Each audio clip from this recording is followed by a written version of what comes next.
Diz assim a palavra do Senhor: se você transmitir essas instruções aos irmãos, será um bom ministro de Cristo Jesus, nutrido com as verdades da fé e da boa doutrina que tem seguido. Rejeite, porém, as fábulas profanas e tolas, e exercite-se na piedade. O exercício físico é de pouco proveito. A piedade, porém, para tudo é proveitosa, porque tem promessa da vida presente e da futura. Esta é uma afirmação fiel e digna de plena aceitação. Se trabalhamos e lutamos, é porque temos colocado a nossa esperança no Deus vivo, o Salvador de todos os homens, especialmente dos que creem. Ordene e ensine essas coisas. Ninguém o despreze pelo fato de você ser jovem, mas seja um exemplo para os fiéis na palavra, no procedimento, no amor, na fé e na pureza. E até a minha chegada, dedique-se à leitura pública da Escritura, à exortação e ao ensino. Não negligencie o dom que lhe foi dado por mensagem profética, com imposição de mãos dos presbíteros. Seja diligente nessas coisas. Dedique-se inteiramente a elas, para que todos vejam o seu progresso. Atente bem para a sua própria vida e para a doutrina, perseverando nesses deveres, pois agindo assim, você salvará tanto a si mesmo, quanto aos que o ouvem. Curva sua cabeça por mais um instante. Deus, mais uma vez estamos aqui diante da Tua Palavra, reconhecendo que ela é viva e suficiente para tratar em nós, das nossas vidas. Ela é suficiente para nos moldar. Sendo assim, Pai, nesta manhã, fala aos nossos corações. O Senhor conhece os nossos corações aqui nesta manhã. O Senhor sabe como nós chegamos aqui, mas eu te peço, ó Pai, fala aos nossos corações através da Tua Palavra. É o que eu te peço no nome santo de Jesus. Amém. No sermão passado, nós tratamos a respeito da origem dos erros. Nós vimos que o erro doutrinário ele é propagado por falsos mestres, que são manipulados, guiados por espíritos demoníacos. E esses falsos mestres, eles propagam doutrinas de demônios. Nós vimos então que Paulo vira o seu canhão em direção aos falsos mestres e começa a atacá-los, mostrando que a consciência deles é cauterizada e que os seus ensinos não encontram bases nas Sagradas Escrituras. Muito pelo contrário, contrariam as Sagradas Escrituras, coisa própria de um falso mestre. Só que vale lembrar que lá no capítulo 3, o apóstolo Paulo havia tratado a respeito dos líderes da igreja. Paulo tratou a respeito dos pastores, que ali é chamado de bispos, que também podem ser chamados de presbíteros. Paulo trata deles no capítulo 3. E lá no finalzinho do capítulo 3, a partir do versículo 16, o apóstolo Paulo começa a tratar a respeito da ferramenta, ou instrumento de trabalho dos presbíteros, o Evangelho. Paulo apresenta o grande mistério da piedade, o Evangelho. Ele trata da encarnação do nosso Senhor Jesus Cristo. Ele vai da sua encarnação até a sua ascensão, quando o próprio Filho é recebido em glória. É um resumo condensado do Evangelho. No capítulo 3, no capítulo 4, do versículo 1 ao 5, Paulo então vira o seu canhão para os falsos mestres, que estavam deturpando a verdade do Evangelho. E para Paulo, o Evangelho é inegociável. Falsos mestres eram inimigos da verdade, propagadores de doutrinas de demônios. Então Paulo começa a atacá-los. Agora, a partir do versículo 6, Paulo volta a falar a respeito dos pastores. Mas qual é a diferença entre o que Paulo disse lá no capítulo 3 para o que Paulo vai dizer agora a respeito dos pastores no capítulo 4, que são os verdadeiros mestres? A diferença é que no capítulo 3, Paulo trata da moral do bispo, do pastor, do caráter moral. Nesse texto que nós estamos estudando, o apóstolo Paulo vai tratar do pastor no exercício da sua mais importante atividade, o pastor como mestre. Sendo assim, diante desse texto, que vai do versículo 6 ao 16, Paulo apresentará 10 qualidades de um verdadeiro pastor, mestre. Por que essas qualidades são fundamentais e importantes para a vida da igreja? Porque a igreja precisa identificar os seus mestres. Não é fácil identificar um bom mestre. Um falso mestre, ele pode entrar sutilmente na igreja com a aparência de um bom mestre e de repente começar a disseminar as suas heresias. Então nós vamos tratar hoje somente do versículo 6, e aqui eu quero pensar 3 características ou 3 qualidades de um verdadeiro pastor mestre. Porque é importante esse texto aqui nessa porção de Timóteo. Porque Paulo já mostrou o erro dos falsos mestres. E agora Paulo vai mostrar como é um verdadeiro mestre. Porque a maneira correta de você identificar o erro é você se apegar àquilo que é verdadeiro, àquilo que é nobre. É assim que os banqueiros identificam notas falsas, reconhecendo, conhecendo muito bem as notas verdadeiras. Por isso Paulo vai gastar um bom trecho aqui para tratar das características de um verdadeiro mestre. O versículo 6 diz assim: se você transmitir essas instruções aos irmãos, será um bom ministro de Cristo Jesus, nutrido com as verdades da fé e da boa doutrina que tem seguido. Desse texto nós vamos extrair 3 características de um verdadeiro mestre ou de um verdadeiro pastor. Em primeiro lugar, a primeira característica de um verdadeiro mestre é que ele é um proponente de sã doutrina. Ele propaga a sã doutrina. Como eu acabei de dizer, falsos mestres propagam doutrinas falsas, ensinamentos demoníacos, doutrinas de demônios. Já por outro lado, o genuíno mestre é aquele que é um proponente da sã doutrina. Ele propaga a sã doutrina. Paulo diz assim a Timóteo: se você transmitir essas instruções aos irmãos. A função de Timóteo ali na igreja, como um co-pastor, um líder enviado por Paulo, era transmitir as instruções que Paulo estava dando a seu filho na fé. Vale lembrar que o Novo Testamento ainda estava sendo escrito. Sendo assim, hoje, um bom mestre é aquele que transmite essas instruções aos irmãos. Timóteo estava recebendo exatamente essas instruções. Quais são as instruções que Paulo deu a Timóteo? Aquelas que nós encontramos nos versículos anteriores. Paulo estava atacando os falsos mestres que estavam proibindo o consumo de alimentos e o casamento. E como Paulo instruiu Timóteo? Através desta carta. Paulo apresentou a preciosa doutrina da criação como uma arma contra os ensinos dos falsos mestres. O que os falsos mestres estavam fazendo era distorcendo a doutrina da criação. Porque quando nós olhamos lá para a criação em Gênesis, nós descobrimos pelas Sagradas Escrituras que tudo que Deus faz é bom. E agora os falsos mestres estavam distorcendo isso, dizendo que o casamento não era bom, dizendo que o consumo de alimentos não era bom. Isso por conta da sua visão gnóstica de interpretar as coisas. Então, agora, o apóstolo Paulo orienta seu filho a transmitir essas instruções. Sã doutrina. O evangelho que foi propagado por Paulo, ensinado por Paulo, lá no capítulo 3, versículo 16, e todo o conjunto de doutrinas para proteger a igreja. É isso que um verdadeiro mestre faz. Ele é apegado à doutrina, ele transmite doutrina. Ele tem que cheirar a doutrina. O fedor do pastor deve ser cheiro de doutrina. Esse é um bom mestre.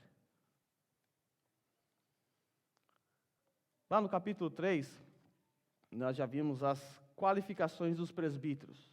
Nós vimos as qualificações morais. Aqui, Paulo está focando nas qualificações ministeriais do bispo. E aqui eu vou usar bispo, pastor e presbítero de forma intercalada, porque é uma referência à mesma pessoa. Tá? O pastor é tanto bispo, como presbítero, e como ministro também. Essa é uma outra forma de chamar. Basicamente, no texto que nós estamos estudando, nós encontramos uma ampliação do que Paulo disse lá no capítulo 3, versículo 2, a Timóteo. naquele texto em que Paulo está tratando do caráter, da moral do bispo, Paulo apenas dá um lampejo de algo que ele vai reproduzir com mais profundidade agora. No capítulo 3, versículo 2, Paulo diz que o bispo deve ser apto para ensinar. Só isso que Paulo falou, lá no capítulo 3, versículo 2.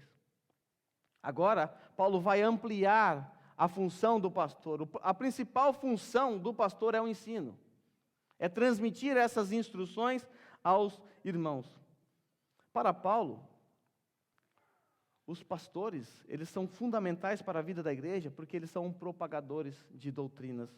É tão importante para Paulo, que lá no capítulo 5, Paulo diz assim no versículo 16, que os presbíteros que lideram bem a igreja são dignos de duplos salários, especialmente aqueles cujo trabalho é a pregação e o ensino. Paulo não era aqui nenhum sindicalista dos pastores, queremos aumento, queremos aumento. A ênfase do apóstolo Paulo é mostrar à igreja a importância que é você ter bons mestres. A importância que é para uma igreja ser representada por bons mestres, pessoas que instruem a igreja, que ensinam a sã doutrina, que protegem a igreja dos falsos mestres. Mas por que para Paulo a pregação e o ensino são fundamentais? Por quê? Primeiro, porque Paulo sabe que Deus alimenta o seu povo através da palavra de Deus. Ela é o alimento para o povo de Deus.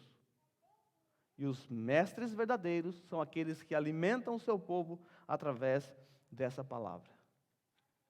Os presbíteros foram chamados e capacitados por Deus para serem mestres para o seu povo, para o povo de Deus.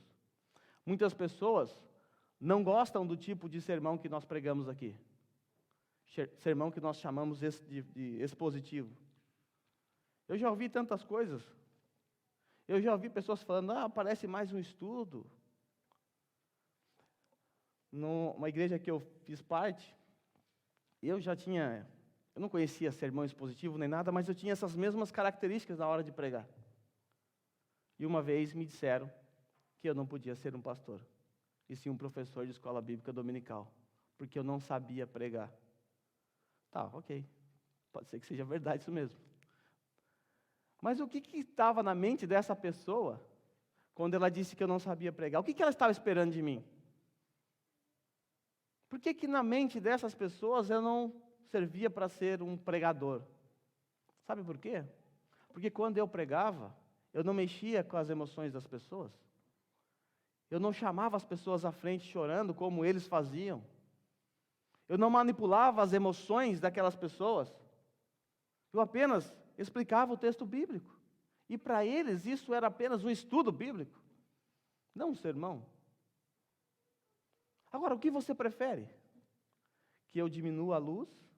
Que eu peça para os irmãos tocarem uma música bem emocionante? Que eu fale num tom de voz mais baixo? E que eu manipule as emoções de vocês? Que eu conte uma história triste?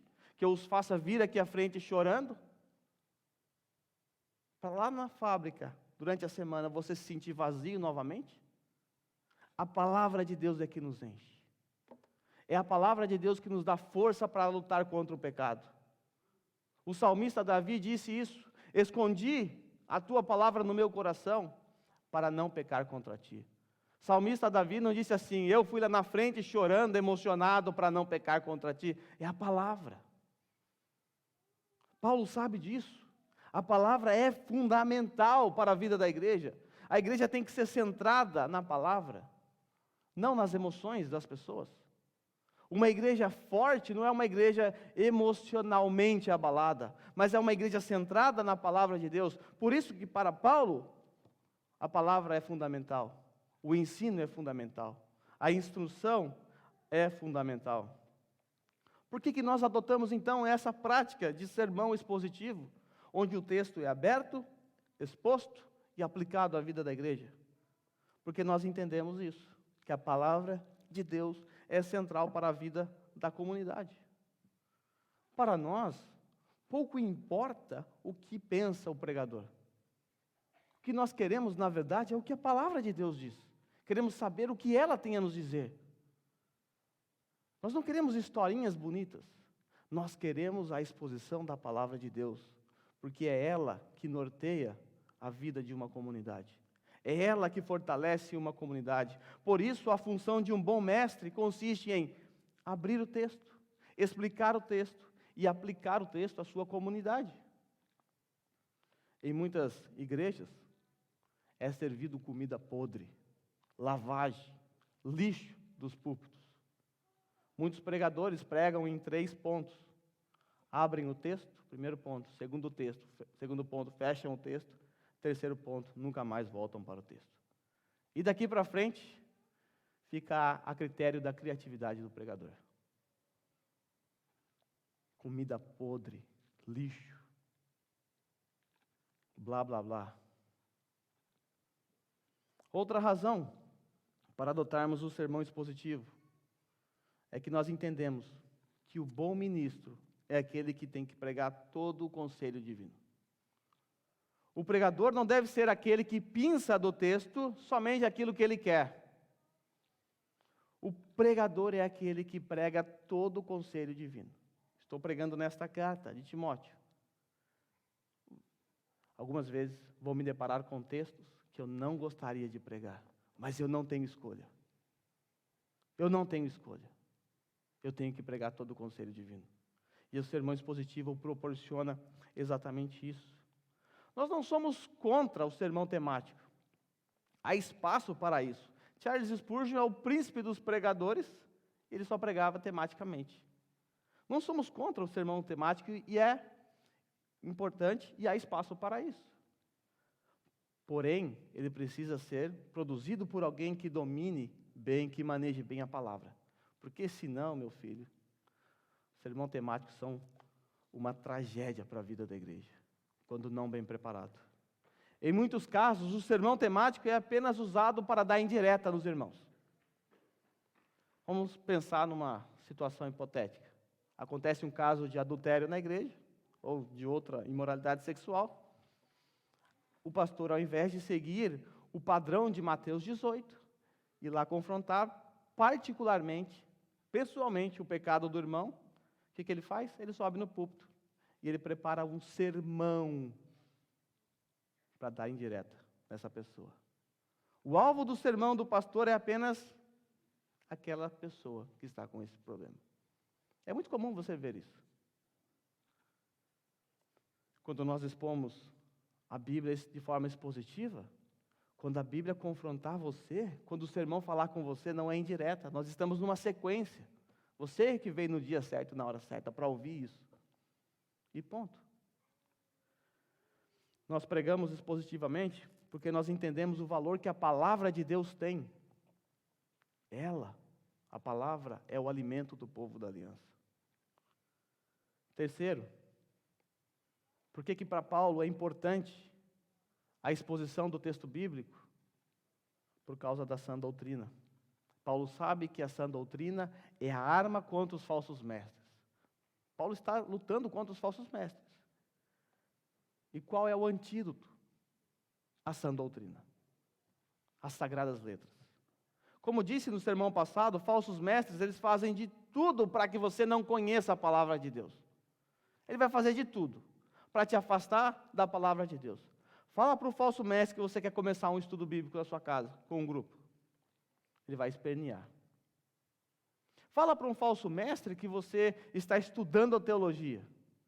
Ele vai à loucura. O falso mestre é aquele que é capaz de abrir o texto em 1 Coríntios 3, 6, aquele famoso texto que diz, a letra mata, o espírito vivifica. Ele é capaz de abrir esse texto e usar contra você. Estimulando assim, você a não estudar a palavra de Deus. Porque para o falso mestre, um deturpador da palavra de Deus, ele vai dizer que a letra é o estudo bíblico. A teologia é a letra. E ele vai te dizer, não estude. Viva pelo Espírito. Viva pelo Espírito. É assim que age um falso mestre. Porque ele sabe que a sã doutrina é uma ameaça para o seu, entre aspas, ministério. Ele sabe disso. Então ele vai fazer de tudo para te manter distante de um estudo bíblico. Sei que vocês têm aqui experiências com isso. Muitos aqui saíram de igrejas em que eram pastoreados por falsos mestres, e certamente você já ouviu isso, eu tenho certeza absoluta, e isso não é por conta da minha bola de cristal, é porque eu também já vivi isso. Na congregação cristã do Brasil, por exemplo, o pregador, ele não pode se preparar antes para pregar. Ele não pode, ele tem que receber na hora do Espírito Santo. Às vezes é chamado até de surpresa. Tem que estar preparado. Não pode estar preparado. O Espírito Santo vai te capacitar na hora. Aí você vai falar ali na hora pelo Espírito Santo. O estranho disso é que quando ele sobe assim, ele só fala abobrinha. Foi o Espírito Santo. É o Espírito Santo contrariando a própria Bíblia. O pastor, o pregador, ele não é um repentista. Ele não tem que improvisar na hora. Ele tem que se preparar. Paulo diz que ele deve manejar bem a palavra. Ele tem que saber, ele tem que conhecer, ele tem que manejar bem a palavra. O pregador, o pastor, ele deve gastar boa parte do seu tempo durante a semana em oração e debruçado sobre a palavra de Deus. Quando nós olhamos lá para Atos capítulo 6, quando surge a figura dos diáconos, os diáconos surgiram exatamente para que os pastores pudessem se dedicar a duas coisas: oração e a palavra, o ministério da palavra. Os diáconos então surgem para aliviar os pastores, para que eles não sucumbam em fadiga e assim prejudiquem a comunidade. Porque se o pastor tiver que cuidar de tudo, da parte administrativa, da parte financeira, ele não vai ter tempo para estudar e para orar. Uma boa igreja é aquela em que os membros entendem a centralidade da palavra e valorizam os estudos proporcionados por seus mestres. Um sermão, ele demora de 15 a 20 horas para ser preparado durante a semana, para ser entregue em 1 hora no domingo. Isso significa que para vocês só é requerido apenas 1 hora para você prestar atenção, para você ouvir, para você anotar. 1 hora. Sendo assim, você deve lutar com a sua mente quando a palavra estiver sendo pregada. Você deve focar a sua mente nesse instante, nesse momento, na exposição da palavra de Deus. Então, lute contra o sono. Lute contra os seus pensamentos, esqueça a segunda-feira. Foque naquilo que está sendo exposto, porque é a palavra de Deus que está sendo exposta diante de vocês. A importância desse momento não é por causa de quem está pregando, mas é por causa do que está sendo pregado, é a palavra de Deus.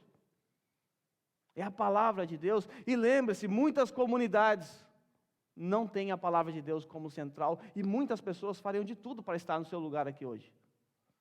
Fariam de tudo para estar aqui. Pessoas que já conseguiram identificar falsos mestres, que não conseguem mais ouvir aquela ladainha, fariam de tudo para estar numa comunidade onde a palavra de Deus é pregada expositivamente, e você está. Então lute contra a sua mente, valorize esse momento. A palavra de Deus é central. Não converse nesse momento, não acesse o seu celular, abra os seus ouvidos e ouça a palavra de Deus, porque uma comunidade boa, uma igreja saudável é aquela em que os membros entendem a importância e a centralidade da palavra de Deus e assim valorizam a exposição do texto bíblico, não pelo pregador, mas pela palavra.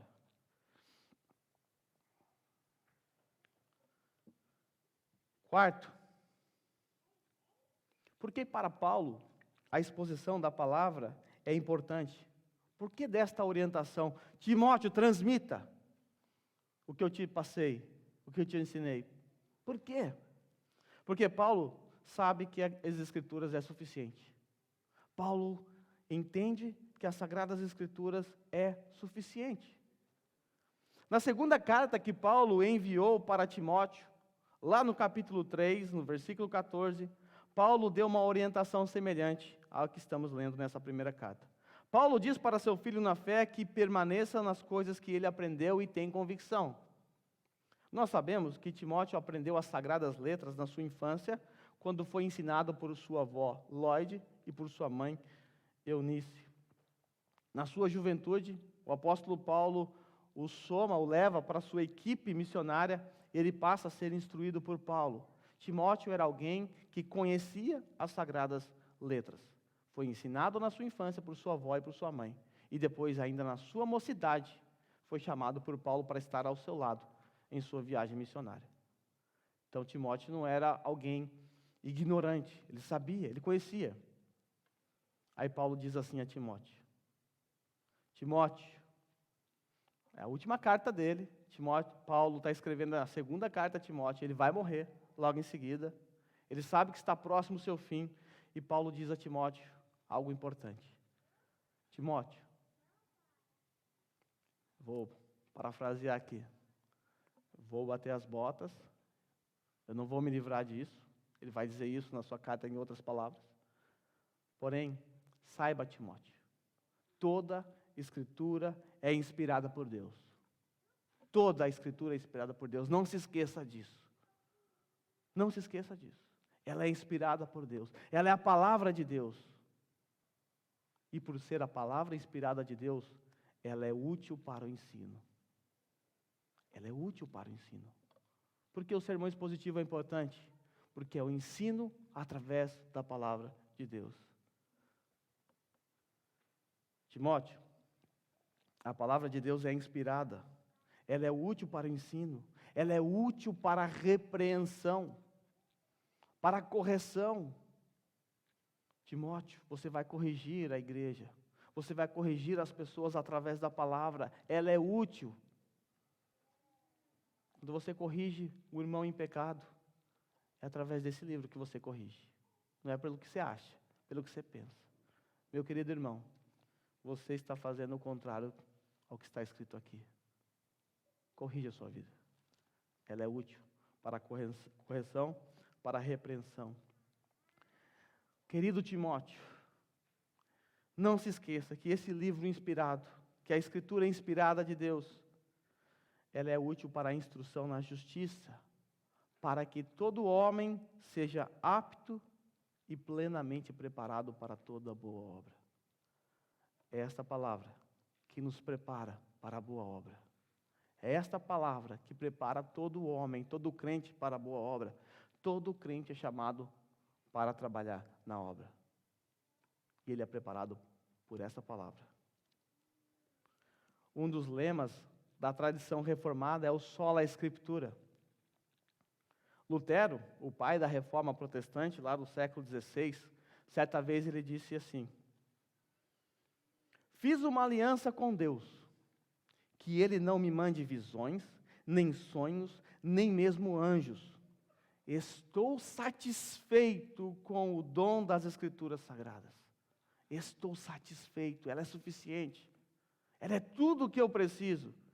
E Lutero continua: estou satisfeito com o dom das Sagradas Escrituras, que me dão instrução abundante, e tudo o que preciso conhecer, tanto para esta vida, quanto para que há de vir. Um dos lemas da reforma protestante é somente as Sagradas Escrituras, porque nós reconhecemos que ela é importante, ela é fundamental. Qualquer denominação que se afaste desse livro vira uma sinagoga de Satanás. Então, a primeira característica de um verdadeiro mestre é que ele transmite essas instruções aos irmãos. Transmite o ensino dado por Deus através das Sagradas Escrituras. Mas ainda uma segunda característica do pastor que pode ser percebida aí no versículo 6. A primeira é: se você transmitir essas instruções aos irmãos, e agora a segunda, será um bom ministro de Cristo Jesus. O verdadeiro mestre, o verdadeiro pastor é aquele que é um servo de Cristo. Ele está ali para servir. Paulo diz: será um bom ministro de Cristo. Se você servir dessa forma, dando o ensino, ensinando, passando essas informações, essas doutrinas, você será um bom ministro de Cristo. Aqui nós encontramos essa segunda característica, então, de um verdadeiro mestre. Antes de tudo, o pastor tem que ser um servo. A palavra grega que Paulo usa aqui nesse texto, que foi traduzida por ministro, é a mesma palavra que foi traduzida lá no capítulo 3 por diácono. O bom pastor é aquele que é um bom diácono de Cristo, ou um bom servo de Cristo. Ele está ali para servir a Cristo. Nós sabemos que os diáconos foram dados à igreja para servir a comunidade. Os diáconos serviam facilitando a adoração, a assistência social, sendo os braços e as pernas dos presbíteros. Em suma, os diáconos surgiram para facilitar, através do seu serviço, a propagação da palavra, dando assim tempo para os pastores se dedicarem à oração e ao ministério da palavra, através do seu serviço. E agora os pastores aqui são chamados também de ministros. Aquele que transmite essas boas instruções são bons ministros de Cristo Jesus. Desta forma, o verdadeiro mestre é aquele que serve. Ele tem as palavras de Jesus como modelo. Jesus disse assim, Jesus, o nosso sumo pastor, ele disse: eu não vim para ser servido, mas para servir e dar a vida por muitos. Ele veio para servir o nosso Senhor. E dessa forma, os pastores devem imitar o Senhor Jesus Cristo. O bom ministro é aquele que serve a Deus, servindo a comunidade da fé. Em 1827, o reverendo Donald MacLeod, um pastor presbiteriano da igreja escocesa, ele criou o que nós conhecemos como colarinho clerical. Não sei se você já viu, aquela faixinha branca que aparece na gola dos pastores. Colarinho clerical. Essa é uma criação protestante e que se tornou popular na igreja católica. Então, hoje, se você coloca aquilo, as pessoas até acham que você é padre, né? Ficou mais popular por conta do uso que os católicos fizeram a partir do Vaticano II. Mas, enfim, haviam vários propósitos para o uso desse colarinho clerical quando ele foi criado. Havia a questão da identificação, mas dentre esses propósitos, um me chamou muita atenção. O colarinho clerical, ele simbolizava a escravidão. No passado, os escravos eram algemados pelas mãos, pés, e eles ganhavam uma espécie de coleira aqui no seu pescoço. Quando os pastores, ou quando o reverendo Donald MacLeod, ele criou o colarinho clerical, ele queria transmitir também essa ideia de que o ministro, ele é um servo de Cristo, para que ele não se esquecesse que ele está ali nessa posição, porque ele é um escravo de Cristo, um servo de Cristo. O pastor não é melhor do que ninguém. Ele apenas tem mais responsabilidades. Ser pastor traz muitos privilégios. Privilégios que vocês não têm. Como pastor, eu tenho tempo para estudar a palavra de Deus, que vocês não têm por conta da vida corrida que vocês vivem. E eu entendo isso. Como pastor, eu tenho tempo para orar no conforto, no sossego, sem me preocupar com o chefe, sem me preocupar com o trânsito, a maioria aqui é caminhoneiro. Eu tenho esses privilégios. Como pastor, eu tenho mais tempo com a minha família. Isso é fundamental por conta da manutenção do meu ministério. Porém, o maior privilégio do pastor é servir a Cristo. O maior privilégio do pastor é servir a Cristo, servindo a comunidade. O colarinho clerical nos faz lembrar de que o pastor está aqui para serviço, para servir. Recentemente tenho recebido bastante ligações de irmãos queridos que têm nos visitado, e eu escuto algo assim: eu não queria te atrapalhar, pastor, desculpa, não quero te dar trabalho, eu sei que você é um homem atarefado, tal, e quase que a pessoa está pedindo desculpa já, quando ela liga, né? E eu sempre digo, não precisa fazer isso. Não precisa fazer isso. São ossos do ofício. É um prazer servir a Deus servindo os irmãos. Agora, se você não pode nem ligar para o seu pastor, se você não pode nem conversar com ele, se abrir, contar seus pecados, pedir ajuda, pedir oração, pedir conselhos, então é hora de você pensar em procurar outra igreja. Se você está numa igreja assim, em que o pastor é inacessível. Não existe alto clero. O pastor é tanto servo quanto vocês são. E o pastor, no exercício de suas atividades, ele tem tempo para ouvir cada um de vocês. Sendo assim, quando você não procura o seu pastor para lhe ajudar, sabe o que você está fazendo? Você está privando o pastor de exercer as suas responsabilidades. O pastor, antes de tudo, ele é um servo. Ele está ali para servir ao corpo de Cristo. Uma vez fui convidado para falar num noivado, até alguns irmãos foram comigo também, nos encontramos lá.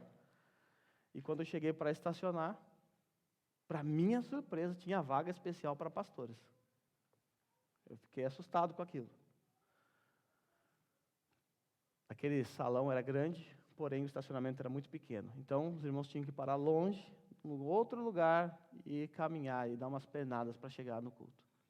Eu cheguei lá, tinha vaga para os pastores. Até brinquei com os irmãos que estavam ali. Acho que eu vou mandar meu currículo para essa igreja aqui, que os pastores aqui estão sendo melhor tratados. Aquilo para mim foi algo constrangedor. Ter que parar numa vaga privilegiada, enquanto outros irmãos com maiores necessidades, idade avançada, dificuldade na saúde para caminhar, enquanto outros irmãos tinham que parar longe. Isso não faz sentido. Não faz sentido. Não é esse o privilégio que o pastor tem no exercício de suas funções. O privilégio do pastor é ter o seu tempo para estudar a palavra, ter a oportunidade de servir a igreja. Esses são os privilégios do pastor. Não uma vaga de estacionamento, não um tratamento VIP. Ele tem que dar exemplo. Os falsos mestres da televisão, eles não estão ali para servir aqueles que estão ouvindo. Eles estão ali para se fazer servido por aqueles que estão ouvindo. Eles invertem o papel. O falso mestre na televisão, ele vai fazer de tudo para ganhar a sua mente, para que você o sirva, dando todo o seu dinheiro para ele. O falso mestre, ele faz o contrário de um bom mestre. Ele faz você servir a ele. Para o apóstolo Paulo, então, o verdadeiro mestre é aquele que é servo de Cristo, aquele que serve a comunidade.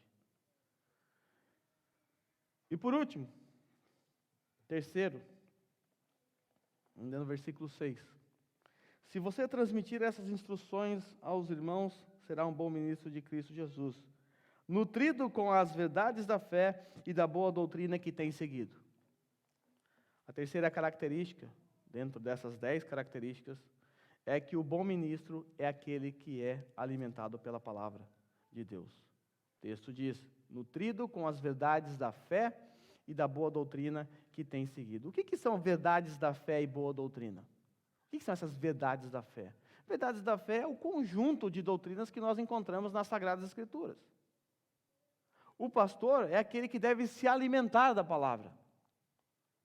Primeiro ele se alimenta, para depois alimentar o seu rebanho. Ele deve ser aquele que conhece, que maneja bem a palavra. Por isso ele precisa de tempo para isso. Por isso surgiram os diáconos, para que os pastores pudessem se alimentar. E depois, alimentar o seu rebanho. O que um pastor faz, quando não está aqui na frente pregando, quando não está na casa de alguém dando estudo, quando não está visitando alguém? O que o pastor faz? Ou pelo menos o que um bom mestre deveria fazer? Porque eu já conheci algumas histórias de que pastores ficavam o tempo todo assistindo filme, né? Então tinha um pastor que eu conheci, que o seu sermão, todo o seu sermão era com base em um filme. Era com base em um filme. Mas o que o pastor faz quando ele não está nessas atividades em que os irmãos podem vê-lo trabalhando? Um bom pastor é aquele que se debruça na palavra durante a semana. Ele faz duas coisas. Ele ora pelo seu rebanho, pelas dificuldades das suas ovelhas, aquelas que ele conhece, as dificuldades que ele conhece, e ele debruça sobre a palavra. Ele se alimenta. Ele come a palavra de Deus. Sendo assim, boa parte do serviço pastoral se dá em seu escritório, em seu gabinete. Ele gasta tempo ali orando e debruçado sobre a palavra. Mais uma vez, os diáconos surgiram exatamente para que os pastores pudessem se dedicar à palavra. E agora Paulo está dizendo que o bom ministro é aquele que se alimenta da palavra de Deus, aquele que conhece. Nessa mesma igreja que eu fiz parte, a qual eu não era apto para ser pastor, o pastor que ali estava e está ainda hoje, é um pastor que não sabia absolutamente nada. Nada. E não é exagero. E não é exagero. E eu não via isso na época como um problema. A minha visão de pastor era totalmente distorcida. Quando alguém fazia perguntas teológicas para ele, sabe o que ele dizia? A teologia é com Glauber. Eu não sei essa resposta.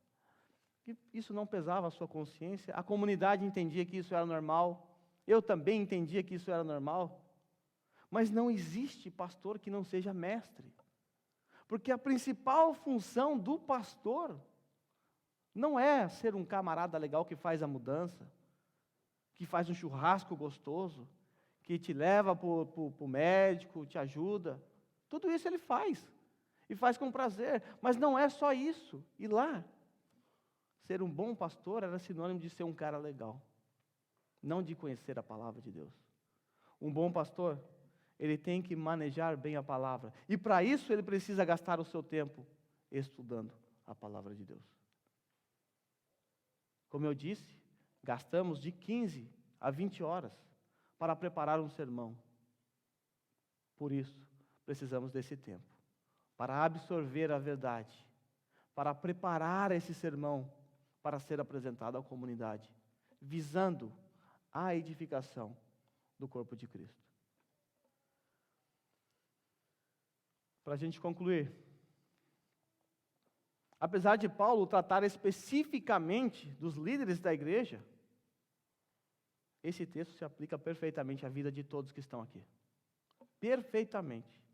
Você deve se lembrar lá no capítulo 3, quando foi dito a respeito do caráter do pastor, eu disse a vocês que tudo aquilo que era exigido dos pastores era também exigido de vocês. Vocês devem se lembrar disso. O mesmo caráter esperado de um líder é esperado de todos, porque o que é esperado de um líder é apenas que ele seja um cristão, um crente, alguém que tenha uma vida de piedade, uma vida piedosa, assim como é esperado de todos nós.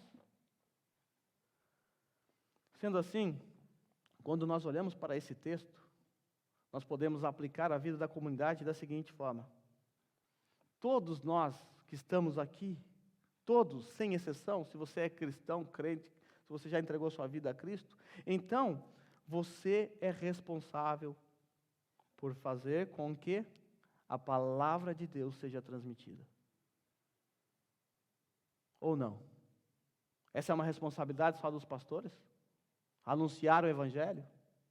Pregar o Evangelho? É minha responsabilidade doutrinar o filho de vocês em casa? É minha responsabilidade ir lá na fábrica onde você trabalha pregar o Evangelho para os seus amigos? Ou é responsabilidade de vocês também?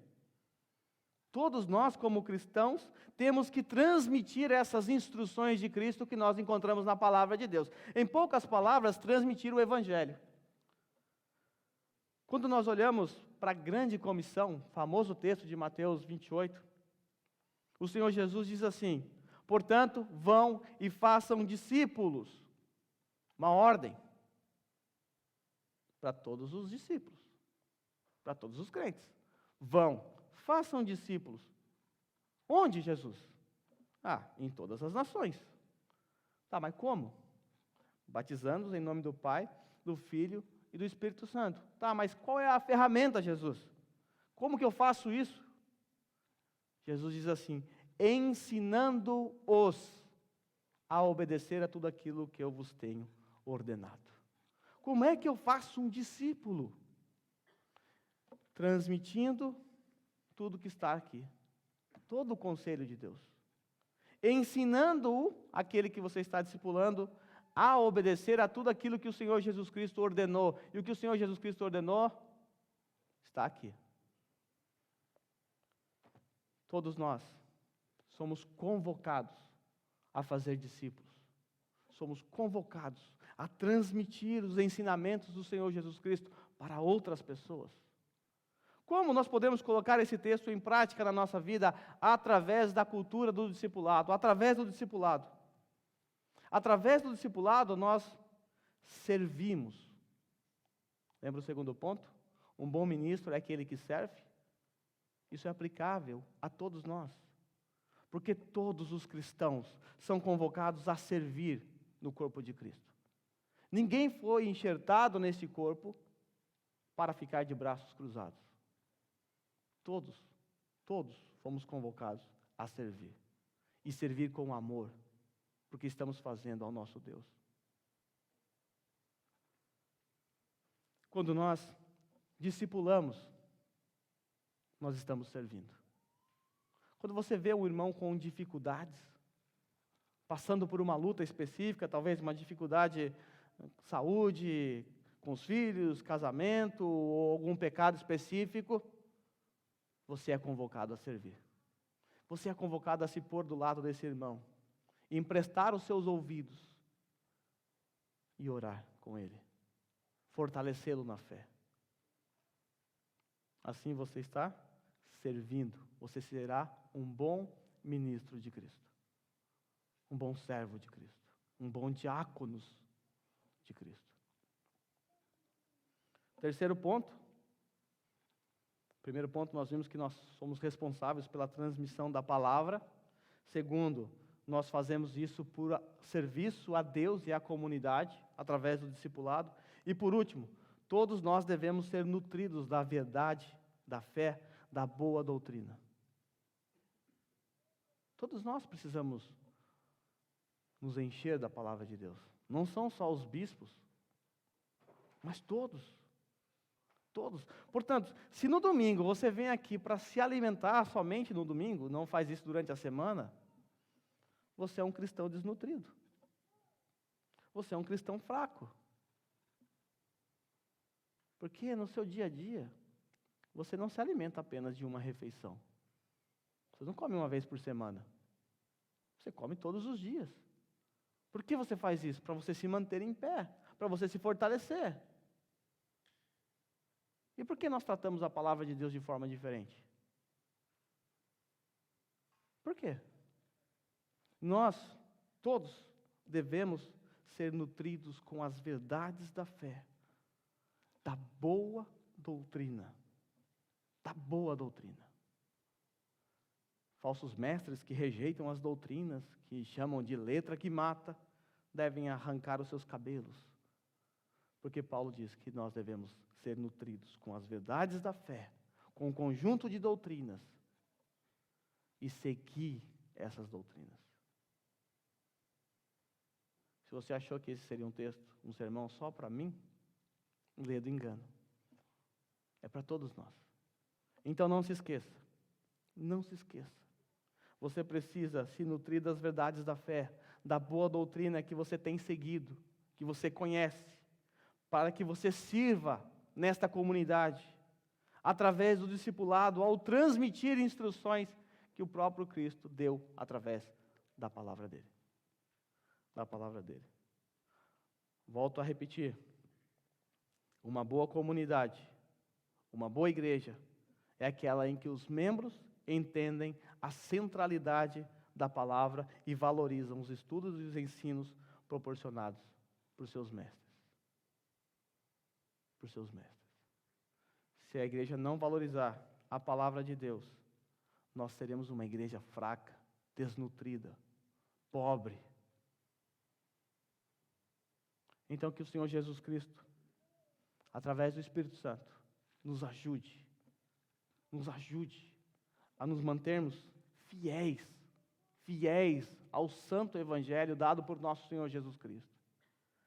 Que de fato o Evangelho seja central para nós, que seja aquilo inegociável, que o Evangelho seja a lente pela qual nós olhamos o mundo, a nossa vida, a nossa família, o nosso trabalho, as nossas atitudes. Que o Evangelho seja o instrumento da qual nós discipulamos os nossos irmãos. Que o Evangelho seja a ferramenta para a correção, para a instrução. E que Deus levante mais mestres no meio do seu povo para instruir a igreja de Cristo. Lembre-se, você é convocado para servir ao Senhor. Mas para isso, você precisa usufruir da palavra de Deus. Então valorize o culto público. Valorize esse momento em que a palavra está sendo exposta diante dos vossos olhos. É para o vosso bem. Eu já me alimentei dessa palavra durante a semana. Então você deve valorizar. Se nessa comunidade os membros não valorizam, faltam por qualquer razão, por qualquer motivo, às vezes está no Facebook, às vezes está dormindo. Essa não é uma postura saudável. Não é uma postura de respeito à palavra. Eu não quero respeito à minha pessoa. Eu não sou nada, eu sou servo como vocês. Mas é a palavra de Deus. É o momento solene. A palavra de Deus está sendo exposta diante dos vossos olhos. Se alimente. Traga um caderno, anote. Faça de tudo para se manter concentrado. É o momento solene em que a palavra de Deus está sendo exposta. Curva a sua cabeça.